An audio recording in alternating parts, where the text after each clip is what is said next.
Hi అండి, welcome back to my channel. ఈరోజు మన వీడియో వచ్చేసి ఆలూ ఫ్రై. ఎంతో టేస్టీగా ఉండే ఆలూ ఫ్రైని గుమ్మగుమ్మలాడుతూ ఎలా చేసుకోవాలని చూద్దాము. అచ్చంగా పెళ్లి భోజనాలలో వడ్డించే ఆలూ ఫ్రై ఎలా ఉంటుందో అలాగే ఉంటుందండి. ఈ ఆలూ ఫ్రై కోసం ముందుగా నేను స్టవ్ ఆన్ చేసుకొని ప్యాన్ పెట్టుకొని దాంట్లోకి 2 టేబుల్ స్పూన్ల ఆయిల్ వేసుకున్నాను. అలాగే పోపు దినుసులు, ఆవాలు, జీలకర్ర, ఒక బగారా ఆకు వేసుకొని ఒక ఉల్లిపాయని ఇలా సన్నగా కట్ చేసి వేసుకోవాలి. అలాగే ఒక 2 పచ్చిమిరపకాయలు ఇలా సన్నగా కట్ చేసి వేసుకోవాలి. ఇది కాస్త వేగాలండి. ఒకసారి బాగా కలుపుకుంటూ వేయించుకోవాలి. ఇది కాస్త వేగిన తర్వాత ఇప్పుడు దీంట్లోకి పసుపుని కొంచెం వేసుకోవాలి. చూసుకొని తగినంత వేసుకొని ఇది కూడా ఒకసారి బాగా కలుపుకొని నేను ముందుగానే ఒక 1/2 కేజీ ఆలుని ఉడికించి పొట్టు తీసి సన్నగా కట్ చేసి పెట్టుకున్నానండి. ముందే ఉడికించి పెట్టుకోవాలి. ఇప్పుడు చూడండి, కాస్త కొత్తిమీర, పుదీనా ఇవి 2 వేసుకొని ఇప్పుడు ఆలూకి సరిపడా సాల్ట్ వేసుకోవాలి. మనం ఇలా ఆయిల్లోనే వేసుకోవాలండి సాల్ట్. ఇదంతా ఒకసారి ఇలా బాగా కలుపుకుందాము. ఇప్పుడు ఉడికించి కట్ చేసి పెట్టుకున్న ఆలు ముక్కలన్నీ దీంట్లో వేసుకుందాం. అచ్చంగా పెళ్లి భోజనాలలో ఆలూ ఫ్రై ఎలా చేస్తారో అంత కమ్మటి వాసనతో గుమగుమలాడుతుందండి ఈ ఆలూ ఫ్రై. ఒక్కసారి అయితే ఇలా ట్రై చేసి చూడండి. ఇలా ఒకసారి బాగా కలుపుకుందాము. ఇలా కలిపిన తర్వాత ఇప్పుడు మూత పెట్టేసి ఒక 2-3 నిమిషాలు మంట సిమ్లో పెట్టి ఉడికించుకోవాలి.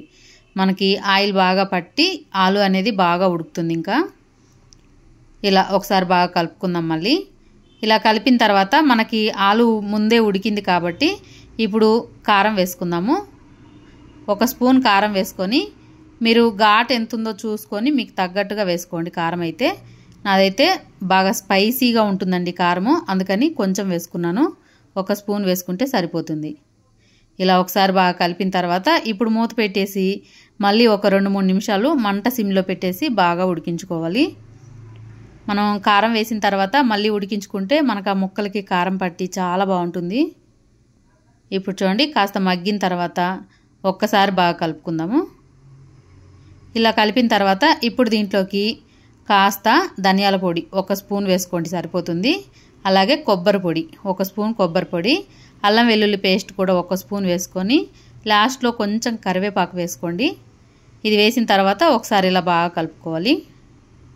మీ దగ్గర ఇలా పొడి పేస్ట్ ఉంటే వేసుకోండి, లేదంటే రోట్లో దంచి వేసుకోండి. మనకి ఈ ఆలూ ఫ్రై మరింత రుచిగా ఉంటుంది ఆ మసాలా దంచి వేసుకోవడం వల్ల. ఇలా ఒకసారి బాగా కలిపిన తర్వాత మళ్ళీ మూత పెట్టేసి ఒక 2 నిమిషాలు ఉడికించుకోండి సరిపోతుంది. మనకి ఆలు కాస్త మెత్తగా ఇలా మెదుపుకున్నట్టయితే మనం రైస్లో కలుపుకున్నప్పుడు ఇంకా బాగుంటుందండి, చప్పచప్పగా లేకుండా. ఇంతేనండి, సింపుల్గా చేసుకోవచ్చు. చాలా చాలా రుచిగా ఉంటుంది. అచ్చంగా పెళ్లి భోజనాలలో ఆలూ ఫ్రై ఎలా ఉంటుందో అలాగే ఉంటుంది. ఇప్పుడు స్టవ్ ఆఫ్ చేసుకొని దించి వేడి వేడి రైస్లో వేసుకొని తిని చూడండి. వీడియో నచ్చితే లైక్ చేయండి.